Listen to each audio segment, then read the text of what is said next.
ఒక్క మిసైల్ చాలు Israel close. ఏంటి కామెడీగా అనిపిస్తుందా? నేనేం జోక్ చేయట్లేదండోయ్, ఇది సీరియస్ మ్యాటర్. అసలు ఆ ఇజ్రాయెల్ అంటే ఏంటి? ప్రపంచంలోనే టాప్ క్లాస్ డిఫెన్స్ సిస్టమ్స్ ఉన్న దేశం. అలాంటి దేశాన్ని కంప్లీట్గా నేలమట్టం చేసేస్తాను అని ఒక ఆయన ఓపెన్గా వార్నింగ్ ఇచ్చారు.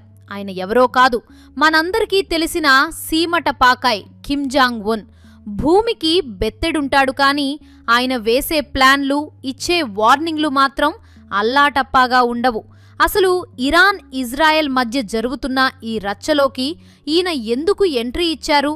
అమెరికా పంపిస్తున్న ఆ భారీ యుద్ధ నౌకలను చూసి ప్రపంచమంతా వణికిపోతుంటే మన కిమ్మామ మాత్రం అవి నాకు జస్ట్ పరవల్లాంటివి, ఒక్క మిసైల్తో ముంచేస్తా అంటున్నారు.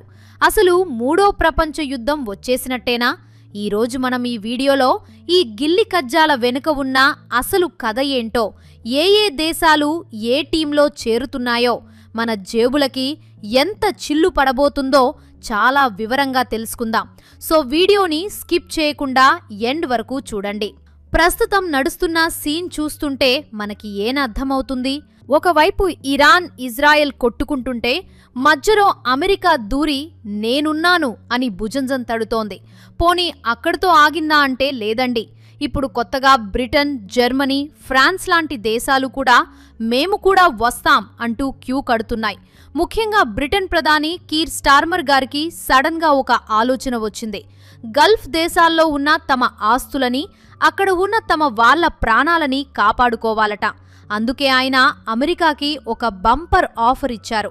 అయ్యా జో బైడెన్ గారు, మా దగ్గర ఉన్న ఆర్మీ బేస్లని మీరు వాడుకోండి, ఇరాన్ని కొట్టడానికి మా ఇల్లు మీకు అద్దెకిస్తున్నాం అని గ్రీన్ సిగ్నల్ ఇచ్చేశారు. దీంతో ఇరాన్ ప్రయోగిస్తున్న ఆ మిసైళ్లు, డ్రోన్లు ఎక్కడ్నుంచి వస్తున్నాయో అక్కడే వాటిని తుడిచేయాలట. దీనికోసం అమెరికా పర్మిషన్ అడిగితే బ్రిటన్ తడుముకోకుండా ఓకే చెప్పేసింది. అంటే ఇక్కడ ఒకరి ఇంట్లో కూర్చుని ఇంకొకరి మీద రాళ్లు వేయడానికి ప్లాన్ రెడీ అయిపోయిందన్నమాట. మరోవైపు గల్ఫ్ దేశాలైన Bahrain, Jordan, Kuwait, Qatar, Saudi Arabia, UAE లాంటి దేశాలన్నీ ఇప్పుడు ఒక చోట కూర్చుని అసలేం జరుగుతోంది బాబూ అని తెగ చర్చించుకుంటున్నాయి. పాపం వాళ్ళకి కూడా భయమే కదా, ఎక్కడ తమ ఆయిల్ రిజర్వ్లు, ఎయిర్పోర్ట్లు టార్గెట్ అవుతాయో అని తెగ టెన్షన్ పడిపోతున్నారు. ఎందుకంటే ఇరాన్ టార్గెట్లో ఇవన్నీ కూడా ఉన్నాయట. ఇదిలా ఉండగా ఇరాన్కి సపోర్ట్గా ఎవరున్నారో తెలుసా? Russia, China, north Korea, Pakistan, ఇంకా యమన్ కూడా లైన్లో ఉన్నాయి. అంటే క్లియర్గా రెండు టీంలు విడిపోయాయన్నమాట. ఒకవైపు అమెరికా గ్యాంగ్, ఇంకోవైపు రష్యా, చైనా గ్యాంగ్. ఇది చూస్తుంటే మీకు ఎలా అనిపిస్తుంది? చిన్నప్పుడు మనం ఆడుకున్న ఆటలో నువ్వు నా టీం, నేను నీ టీం అని విడిపోయినట్టు లేదు. కాకపోతే ఇక్కడ ఆట బొమ్మలతో కాదు, బాంబులతో ఆడుకుంటున్నారు. సరే, ఇప్పుడు మన main character Kim Jong Un దగ్గరకు వద్దాం. ఈయన స్టైలే వేరు.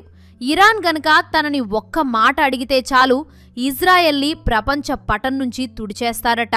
అది కేవలం ఒక్కటంటే ఒక్క మిజైల్తో. వినడానికి ఎలా ఉన్నా కిమ్ దగ్గర ఉన్న అణ్వాయుధ సంపద, హైపర్ సోనిక్ మిజైల్స్ చూస్తే అమెరికాకి కూడా కాస్త చెమటలు పడుతున్నాయి.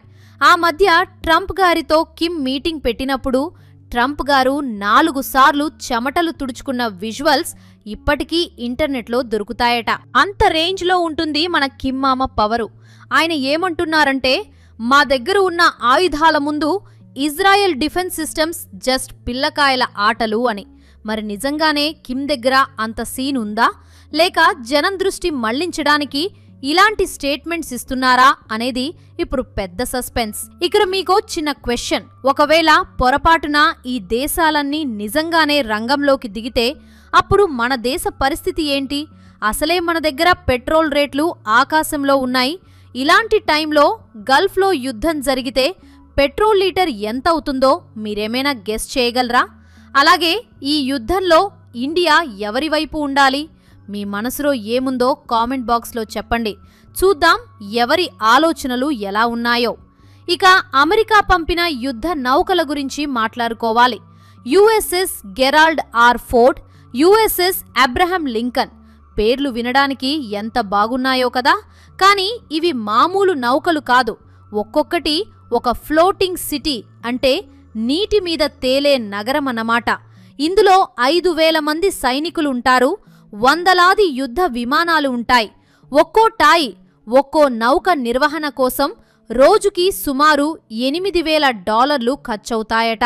అంటే మన రూపాయిలో లెక్కేస్తే ఎంతవుతుందో మీరే ఊహించుకోండి. ఇంత భారీ సెటప్తో అమెరికా రెడీగా ఉంటే మన కిమ్మామ మాత్రం ఆ నౌకల్ని కూడా ఒక్క మిజైల్తో లేపేస్తా అని హింటిస్తున్నాడు. నడిచే నగరం లాంటి ఆ నౌకల్నే లేపేసే నాకు ఒక చోట కదలకుండా ఉండే ఇజ్రాయెల్ని లేపేయడం ఎంతసేపు అని ఆయన సపోర్టర్స్ వాదిస్తున్నారు. అంటే ఆత్మవిశ్వాసం ఉండొచ్చు, కానీ కిమ్కి ఉన్నది అతి విశ్వాసమని కొందరు వెటకారం చేస్తున్నారు.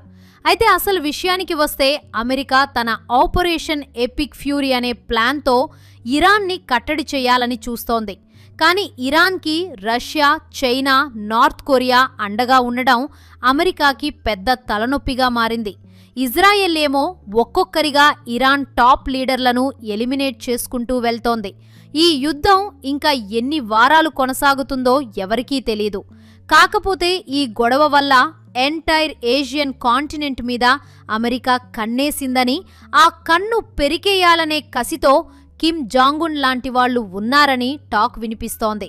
అంటే ఇది కేవలం ఇరాన్ ఇజ్రాయెల్ గొడవ కాదు, ప్రపంచంపై ఆధిపత్యం కోసం జరుగుతున్న పోరాటం. మొత్తానికి మన కిమ్మామ ఇచ్చిన ఆ ఒక్క మిజైల్ వార్నింగ్తో అమెరికా, ఇజ్రాయెల్ అయితే అలర్ట్ అయ్యాయి. ఈ క్రమంలో ఆయన మాటల్ని నమ్మాలా వద్దా అని జనం సగం మంది అనుకుంటుంటే సీరియస్గా తీసుకోవాలని మిగిలిన సగం మంది అంటున్నారు. ఏది ఏమైనా యుద్ధం అనేది ఎప్పుడూ వినాశనాన్నే తెస్తుంది. బాంబులు పడేది ఎక్కడో కావచ్చు, కానీ దాని ప్రభావం ప్రపంచమంతా ఉంటుంది.